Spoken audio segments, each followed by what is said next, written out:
Mi nombre es Luis Faber Mosquera Zúñiga, soy el director ejecutivo de la Federación Nacional de Arroceros con sede en Yopal. Se me consulta de cómo son los diferentes procesos que se dan dentro del cultivo del arroz. Dentro de eso podríamos estar hablando de que pues, hay una fase inicial que es la selección de los lotes. La selección de los lotes normalmente la hace el agricultor de acuerdo a sus capacidades, a las distancias que están previstas trabajar y la zona donde ellos deben realizar. Bueno, bien, entonces a partir de la escogencia de los lotes, lo ideal sería que pues, el ingeniero agrónomo en ese momento visite los lotes en compañía del agricultor, realicen las tomas de muestra de suelos para poder determinar posteriormente el manejo que se le debe hacer.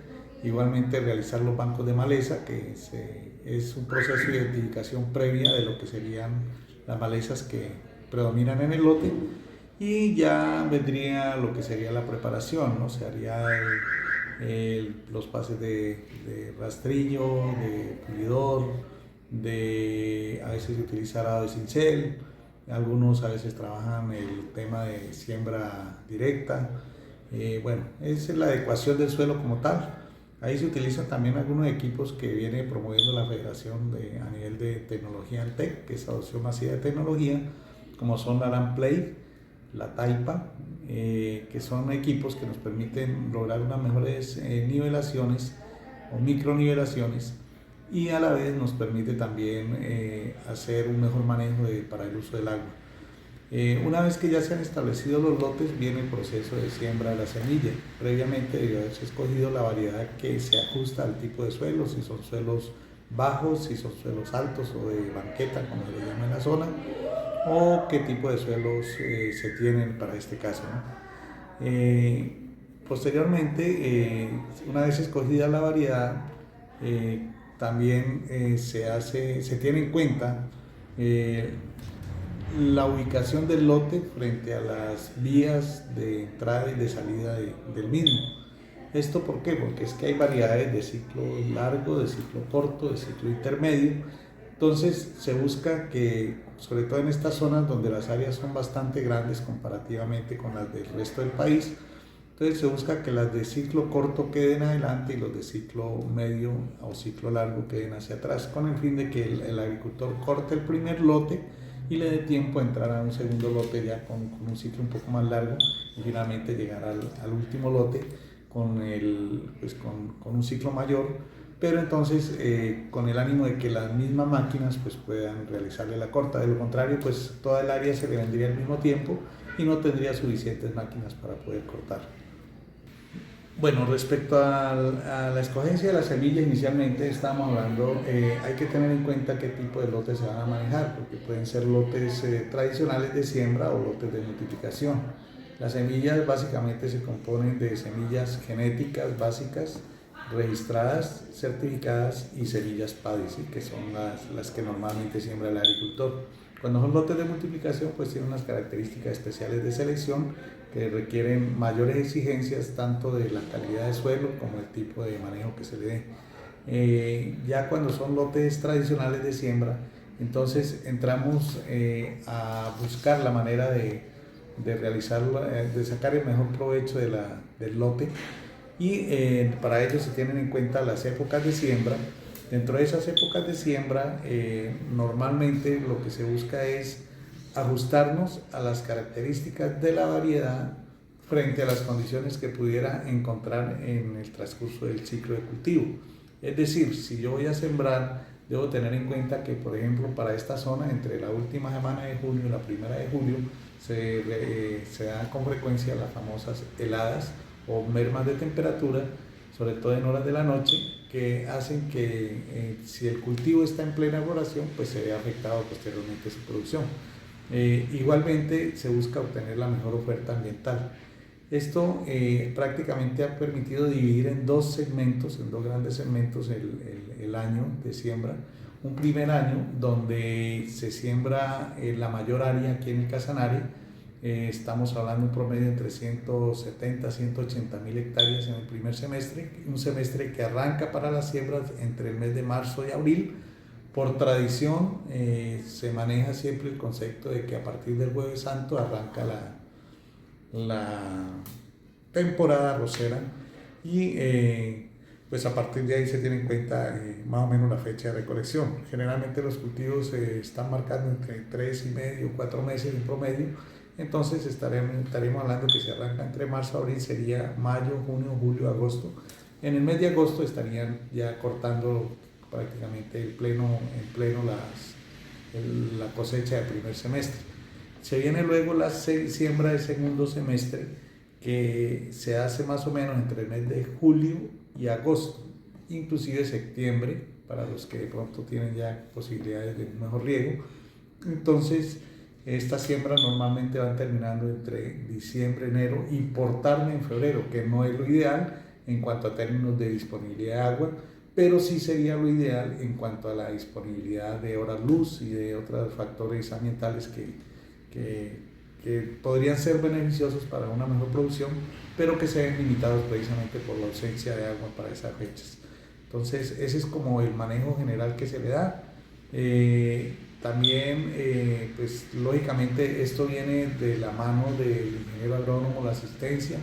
Ese es un acompañamiento que se hace. Lo ideal y lo que promovemos a través de la filosofía ANTEC es que desde el momento en que el agricultor decide sembrar, a partir de ahí debe ir acompañado con el ingeniero agrónomo, el cual se convierte en un asesor desde el punto de vista financiero para mirar los temas de cómo se va a financiar el cultivo, de dónde se van a sacar los productos, de dónde se van a traer, con qué casas comerciales se va a trabajar, ¿sí? Qué productos se van a utilizar, cuáles son los más adecuados, con base a los análisis de suelos y análisis de aguas inclusive que se pueden estar haciendo, con base al tipo de malezas que tienen en la zona. Una vez preestablecido esto, pues viene una serie de visitas. Normalmente los 2 primeros meses son visitas más frecuentes, de 1 a 2 visitas semanales, según lo requiera el cultivo, y ya después se prolongan un poco más porque ya el ciclo de cultivo pues va avanzando y él prácticamente se va defendiendo un poco más solo.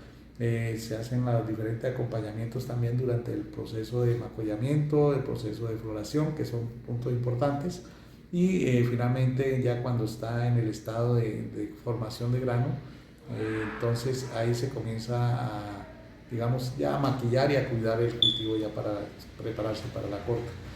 Posteriormente el mismo agrónomo debe estar pendiente para dar fecha de cortas y en coordinación con el agricultor buscar la manera de que se tenga disponible las máquinas, o sea, las combinadas, los tractores que van a realizar la corta y la parte logística ya de transporte del arroz hacia el molino, que ya viene una segunda fase, diríamos así, que es la fase de recibo de la cosecha y posterior transformación.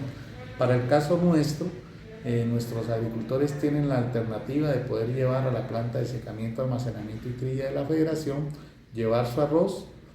Allá se le recibe, se cubren carteras si es preciso, o si el caso se entra en un proceso de almacenamiento, secamiento y después trilla, secamiento, almacenamiento y trilla, perdón, y la federación se encarga de apoyarlos en el tema de la comercialización, para lo cual les facilita pues nuestras marcas de arroz, se les facilita también los permisos de INVIMA, etcétera, y se les ayuda con el proceso de comercialización. Esto va haciendo que el agricultor vaya teniendo un proceso de transformación en su parte empresarial ya como cultivo, y va buscando la manera de, digamos, de empoderarse un poco más de lo que sería su post cosecha. Entonces esto le da ciertas garantías también para que pueda de alguna forma tener unos mejores ingresos o tener un mayor poder de negociación frente a la industria y frente a los compradores finales. Bueno, en cuanto a los temas, digamos, de conocimientos ancestrales, de alguna forma han sido la base de la misma ciencia y del mismo desarrollo de tecnología. Aquí llegan, por ejemplo, mucha maquinaria que viene del exterior, que viene bajo condiciones de desarrollo muy diferentes a las que nosotros tenemos en cuanto a ya la parte de práctica de ellas. Entonces, normalmente sí se tiene en cuenta la experiencia del agricultor en cuanto a cómo podría funcionar mejor esa máquina. Y se han logrado algunos desarrollos, por ejemplo, en la ampliación de la trocha de las combinadas, de los mismos tractores, en las alturas, en algunos accesorios que a veces traen que no son los mejores para esta zona, pero que haciéndoles un ligero cambio podrían tenerse mejores resultados. Eso en cuanto al manejo de tecnología. En cuanto al manejo que se tiene ya del cultivo como tal, entonces también se tiene en cuenta el conocimiento básico de los agricultores. Muchas veces ellos por experiencia van determinando qué variedades se ajustan más a sus condiciones de suelo, algunas prácticas de manejo de suelos inclusive, algunas prácticas en cuanto al tema de los abonos, el uso de algunos extractos vegetales que en algunos casos llegan a utilizar como repelentes para las plagas, para las enfermedades. En fin, esa experiencia es muy bonita, de todas formas se tiene en cuenta, aunque pues hace también mucha falta, digamos, el tema de incorporar un poco más esos conocimientos y tratar como de sacarle un mayor provecho, ¿no? A veces digamos que en áreas tan grandes tienden a ser más de carácter más preventivo que curativo.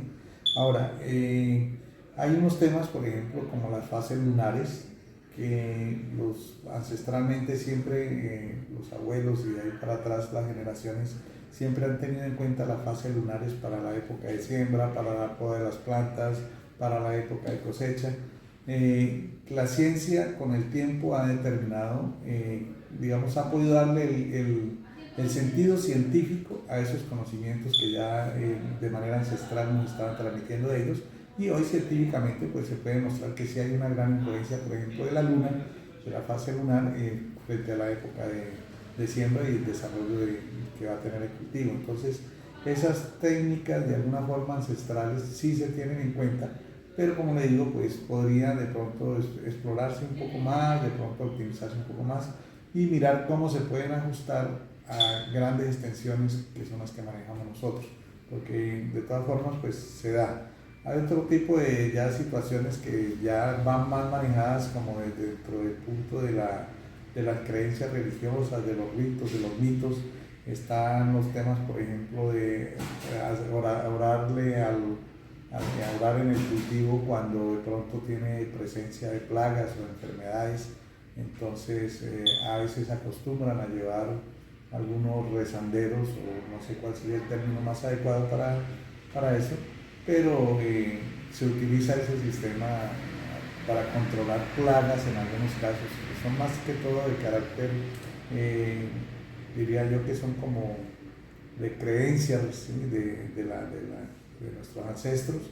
Igual están las prácticas, por ejemplo, de las rogativas en la iglesia, particularmente la iglesia católica, donde los agricultores solicitan rogativas para que llueva o para que paren las lluvias.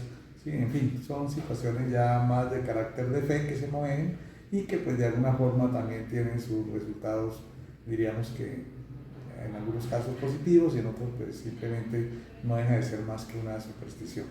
Entonces eso es como a grosso modo lo que podemos decirle. La federación estará siempre dispuesta con las puertas abiertas a todos los agricultores y a las personas que quieran saber y conocer y explorar un poco el mundo del arroz.